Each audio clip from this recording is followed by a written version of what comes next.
Hello guys, gagawa po ako ng minatamis na saging na saba. Ayan, frozen po yan ha, frozen. Kaya ayan, gagamit ako ng gata, ng panela, tsaka ng sagu. Ayan guys, ginilagay ko na yung gata. Pakuluin lang natin. Tapos ilagay ko yung panela natin. Ayan guys, inilagay ko na yung panela natin. Ngayon, maglagay lang po ako ng brown sugar. Ayan. Vanilla brown sugar. Ito na po yung saba natin. Ayan po yung saba natin. Ayan. Ayan. Slicein ko lang po ng 3. Ayan. 3.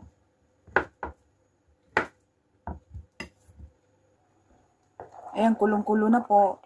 Ilagay ko na po itong ano natin ha, saging kasi frozen ito. Luto naman po yan eh. Cook frozen saba. Ayan guys, at maglagay ako ng konting salt. At ilagay ko na po itong ano natin na yung sagu. Ayan. Ayan, halo-halo lang natin. Luto na ito eh. Ready na. Ayan guys, luto na. Ang minatamis na saging natin.